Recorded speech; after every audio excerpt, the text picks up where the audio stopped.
어떤 환자를 만났는데 저는 돌즈음이어서 당연히 돌 접종을 하러 오는 줄 알았어요. 그랬더니 자기는 여태까지 돌까지 접종을 하나도 안 했고 만 2세까지 접종을 안 시킬 계획이다 라고 엄마가 말씀을 하시더라고요. 그래서 너무 놀라서 왜요? 그랬더니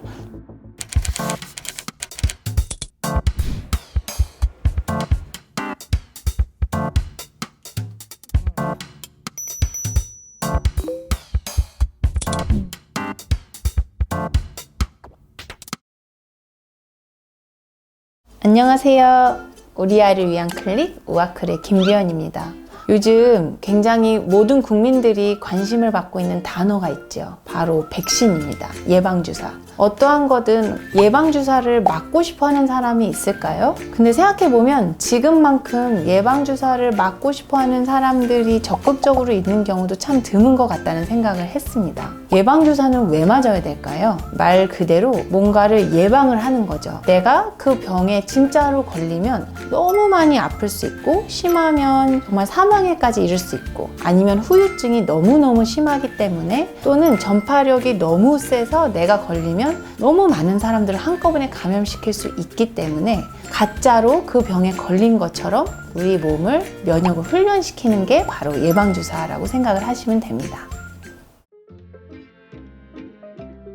굉장히 좋은 질문이고 엄마들이 늘 와서 물어보시는 질문이에요. 나라마다 접종을 하는 예방주사가 다릅니다. 신기하죠? 우리나라는 한두 가지 정도가 조금 스케줄이 다른 거 말고는 거의 미국과 같은 스케줄로 접종을 하고 있고 유럽 같은 경우에서는 우리나라에서는 하는데 하지 않는 접종이 많이 있습니다. 그래서 예방주사 스케줄은 일단은 그 나라에서 유행을 하고 있는 또는 조심을 해야 되는 병들이 무엇인지에 따라서 결정이 되고 예방주사를 주는 시기 또한 그 나라의 여러 가지 재정적 상태라든지 세균이나 그 바이러스가 옮길 수 있는 문화적인 상황들을 따져서 결정을 하게 됩니다. 이렇게 종류가 많은 이유는 거꾸로 얘기를 하면 우리가 그만큼 위험해서 보호를 해야 되는 질병들이 많다는 것을 의미하는 걸 수도 있습니다. 우리나라는 그래도 다행히 나라에서 국가 사업으로 아이들에게 대부분의 예방주사를 무료로 또는 굉장히 싼 값으로 제공을 해주고 있습니다. 일부 엄마들이 돈을 지불하셔야 되는 주사는 로타바이러스 그리고 일부의 생백신, 자궁경부암 주사 중에서 가다실 국가 그래서 몇 가지가 있는데요. 하나 참고로 말씀을 드리자면요. 질병관리청에 들어가 보시면 하나의 다른 사이트로 이동을 할 수 있는 메뉴가 있는데요. 거기 보시면 지금 보이시는 것과 같은 표가 나와 있습니다. 엄마들 캡처하실 분들은 지금 캡처하시고요.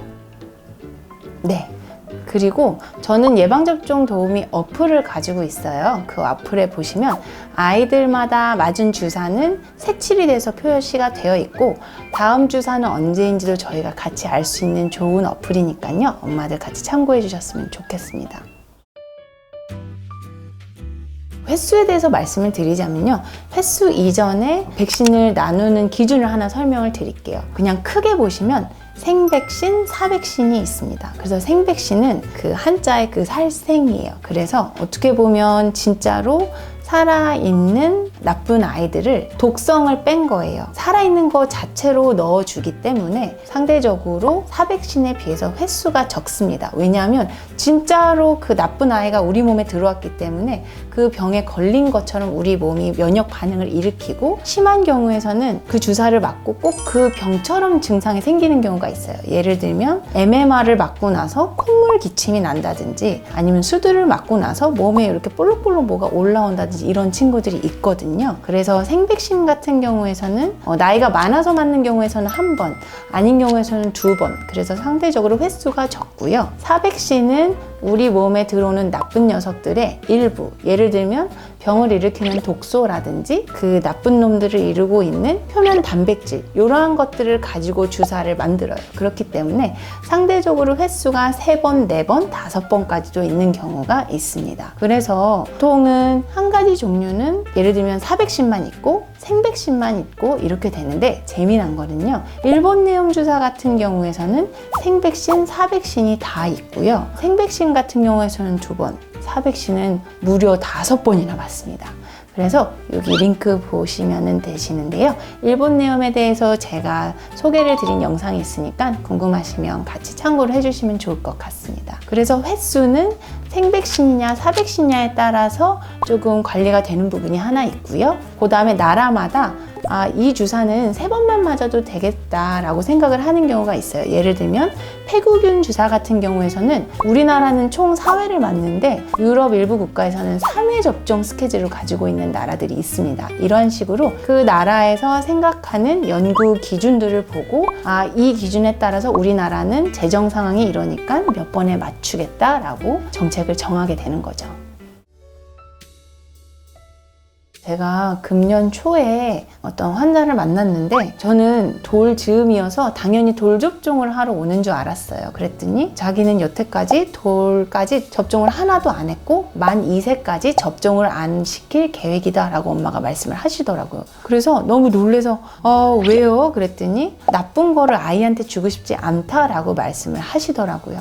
물론 모든 부모는 아이에게 나쁜 거를 일부러 주고 싶어 하는 부모는 없습니다. 하지만 제가 앞에서도 말씀을 드렸다시피 예방주사를 맞는 첫 번째 목적은 그 병에 걸리면 진짜로 문제가 크게 생길 수가 있기 때문에 우리 몸을 훈련시킴으로써 그러한 나쁜 녀석들이 침범을 했을 때 병이 안 걸리거나 또는 가볍게 지나갈 수 있게 도와주는데 그 첫 번째 목적이 있고요. 두 번째로는 우리 아이들은 백신을 맞을 수 있다는 것 자체가 굉장히 건강하고 감사한 거라고 생각을 하시면 됩니다. 일부 아이들 같은 경우에서는 특히 선천성 면역 결핍증이 있다거나 경기를 하는 아이들 같은 경우에서는 디탭을 맞을 수가 없는 경우가 있어요. 어떠한 자신의 신체적인 질환으로 인해서 맞고 싶어도 주사를 맞지 못하는 사람들이 있습니다.